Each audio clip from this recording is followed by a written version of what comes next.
오늘은 사무엘상 14장 1절에서 15절까지 말씀을 봅니다. 구약성경 사무엘상 14장입니다.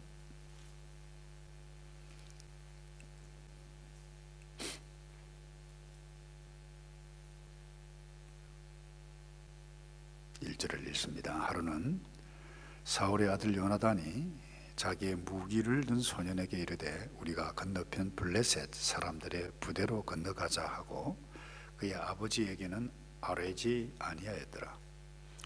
사울이 기브와 변두리 미그론에 있는 석류나무 아래 머물렀고 함께한 백성은 600명 가량이며 아비야는 에봇을 입고 거기 있었으니 그는 이가봇의 형제 아히두베의 아들이요 비느하스의 손자요 실로에서 여호와의 제사장이 되었던 엘리의 증손이었더라.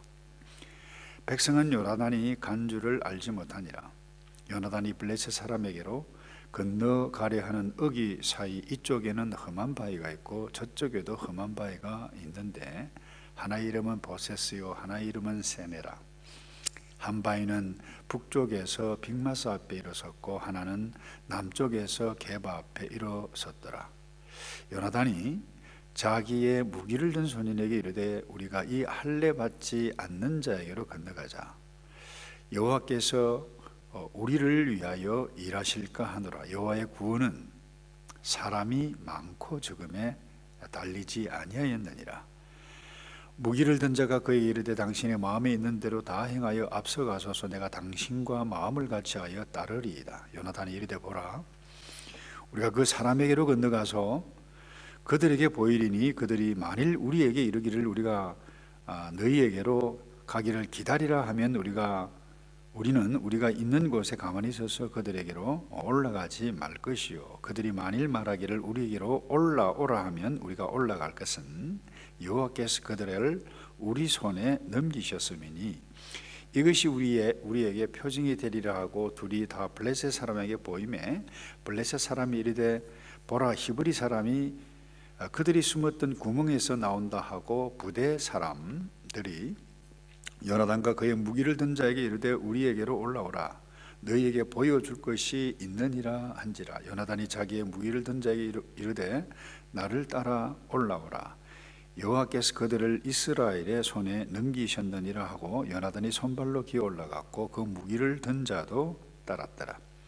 블레셋 사람들이 요나단 앞에서 엎드러지매 무기를 든 자가 따라가며 죽였으니 요나단이 그 무기를 든 자가 반나절 같이 땅 안에서 처음으로 쳐 죽인 자가 20명 가량이라. 들에 있는 진영과 모든 백성들이 공포에 떨었으며 부대와 노략군들도 떨었으며 땅도 진동하였으니 이는 큰 떨림이었더라. 아멘. 이미 사무엘상을 공부하고 있습니다만 이제 사울의 왕정 시대가 시작되자마자 이 블레셋 전쟁과의 상황에서 벌어진 사건 가운데 하나입니다. 우리가 성경에는 블레셋 이렇게 되어 있는데 오늘날 팔레스틴을 두고 이야기합니다. 과거 상황이나 지금 상황이나 거의 비슷해요. 지금도 이스라엘은 이 팔레스틴뿐만 아니라 주변 아랍 연합 국가로 다 둘러싸여 있고 여러분 숫자로 생각하면 너무나도 적죠. 오늘 이 사울 시대 때도 마찬가지였습니다. 이 전쟁이 일어났는데 블레셋 부대의 그 숫자는 그 성경에 보면 해변의 무리처럼 많았다, 해변의 모래알처럼 많았다, 그렇게 13장 5절에 표현이 되어 있는데 이에 비해서 이스라엘 군대 숫자는 600명 가량이었더라. 이 게임이 안 되는 거죠. 해변의 모래 600명. 이러다 보니까 거의 전의를 상실한 상황이었습니다. 그래서 오늘 이 본문을 보면 아버지 사울 왕 그리고 아들 요나단의 차이를 이 성경 기자가 어떻게 보면 고의로 비교하는 듯한 느낌을 우리에게 깨닫게 해 줍니다. 사울은 상황에 민감했어요. 현실에 민감했다는 거죠. 13장에도 이미 왕이 되자마자 전쟁을 치르서 승리를 했습니다만은 처음에는 이 사무엘이 가서 제사를 지낼 때까지 기다리라고 그랬는데 이미 벌써 이 블레셋 군대들이 막 움직이니까 이 부대원들이 겁을 먹고 도망가기도 하고 그래서 자기가 제사를 지냅니다. 그때 사무엘이 늦게 와서 어떻게 너 망령되이 월권을 행했느냐, 그리고 너 왕위가 영원하지 아니하리라, 그와 같은 경고를 이제 받게 되어지는데, 오늘 본문에는 그와 같은 전쟁에 이어지는 그 전쟁의 상황인데 600명 정도밖에 되지 않으니까 어떻게 할까 그야말로 숨어 있는 거예요. 오늘 본문에도 보면 그 엘리의 정손 아히야 제사장 옆에 두고 지금 기다리고 있는 그와 같은 상황인데, 요나단은 무기를 던자, 그러니까 오늘날로 이야기하면 전령도 아니고 자기 함께 보디가드라고 생각하면 될 것 같아요. 이 무기를 던자 그랬는데 이 당시 학자들에 의하면 팔레스틴이 이미 철기 문명을 가지고 있었습니다. 블레셋은. 근데 이 이스라엘은 겨우 군대 가운데도 그야말로 고급 장교들만 이 철기 칼을 들고 있을 그런 형편이었어요.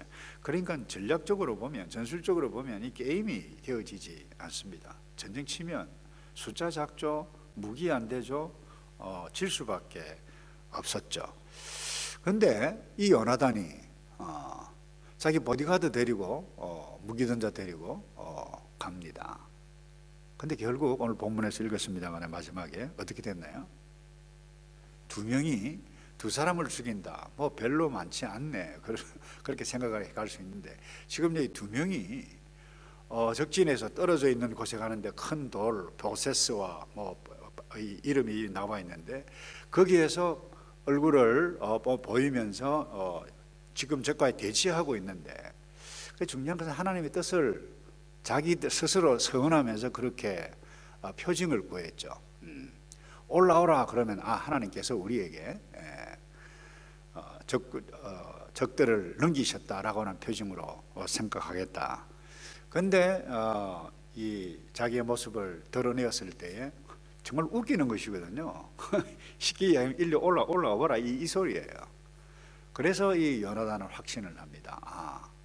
하나님께서 우리와 함께 하신 것으로 확신하고 올라가는데 20명을 죽였어요. 근데 놀란 사실이 15절에 이런 말씀이죠. 들어있는 진영과, 그러니까 원부대를 이야기합니다.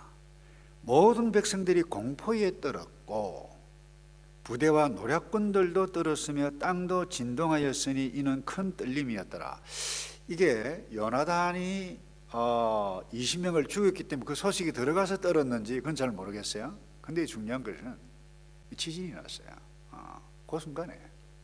그러니까 이 요나단은 하나님께서 나와 함께 하시는구나, 하나님께서 일하시는구나, 이 확신을 할 수 있었다라고 하는 겁니다. 그래서 학자들은 그래요.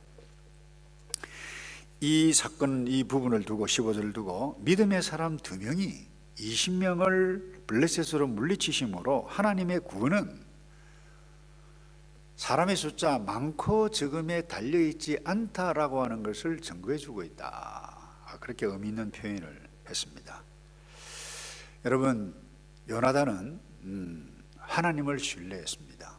오늘 함께 나누기를 원하는 이 교훈의 메시지는 딱 한 가지인데, 여러분, 우리가 그리스도인으로서 이 땅에 살아가는 것은 숫자를 보나 또 물질적으로 보나 모든 부분으로 보나 열쇠입니다. 예수 믿는 사람이 부자가 많습니까? 예수 믿지 않는 사람이 부자가 많아요?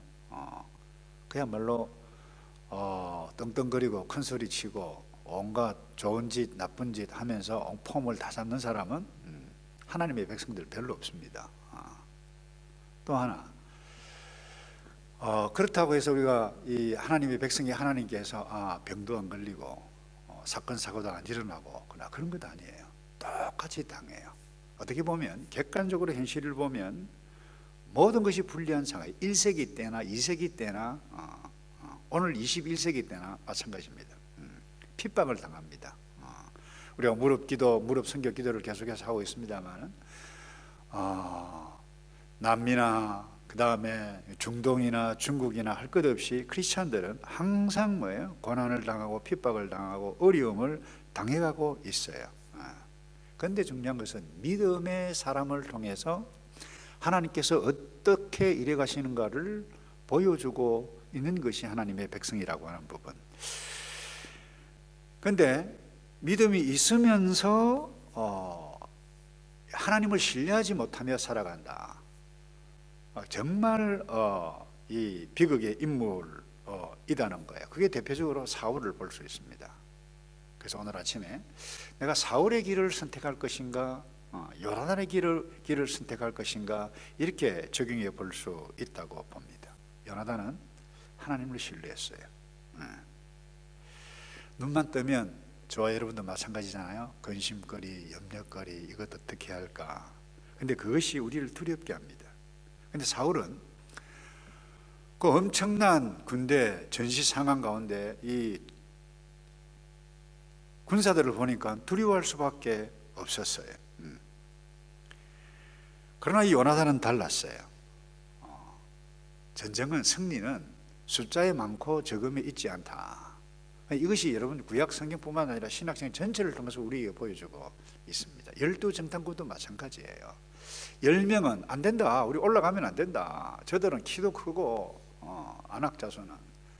그때 2명 여호수아와 갈렙은 여호와께서 우리를 기뻐하시면 능히 올라가서 이기리라. 그 다음에 재밌는 말이 개혁판 성경 번역인데, 그들은 우리의 밥이라 그랬어요. 이 자세가 우리에게 필요할 것입니다. 그래서 중요한 것은 우리가 문제가 나타나잖아요. 위기들이 올 때, 그것이 질병의 문제이든 사업의 문제이든 경제적인 문제, 어떤 문제이든지 그 상황은 우리를 두렵게 하게 되어질 것입니다. 그때 이 상황 가운데서 여호와 하나님의 뜻이 무엇인가라고 하는 것을 분명히 발견해야만 합니다. 요나단은 그 시도를 냈어요. 우리 역시 마찬가지입니다. 그 하나님의 뜻이 분명한데도 그 하나님의 뜻을 붙잡고 나아가는 것은 불리해요. 숫자도 많고 두려워할 수밖에 없어요. 그럼에도 불구하고 믿음이 있으면 하나님께서 적진 가운데 나아갈 수 있게 해 가시는 용기를 주신다라고 하는 것입니다. 그래서 오늘 철저하게 그 위기 상황 가운데서, 시험 상황 가운데서 요나단은 하나님을 또한 철저하게 의지해서 나아갔습니다. 작은 승리지만 하나님께서 함께해 주셨다라고 하는 것을 증명해 보이고 있는 것이 오늘 본문의 말씀인데, 여러분, 모세 나이 80이었습니다. 너 바로 앞에 가라. 애굽의 궁정이 어떤지를 너무나도 잘 아는 모세, 어떻게 보면 웃음이 나왔을 것입니다. 내가 가서 이 나이에 무엇을 어떻게 할까? 근데 계속해서 하나님께서 가라고 종용하셨을 때 결국 믿음을 가지고 나아가게 되어졌을 때 하나님께서 일하셨습니다. 여러분, 엘리야, 바알과 아세라 선지자 850명과 함께 어떻게 보면 영적 전쟁을 해야만 하는 상황이었어요. 아마 인간적으로 이야기하면 기도 죽고 이 되겠나 이와 같은 생각도 했을 것입니다만은 두려워하지 않고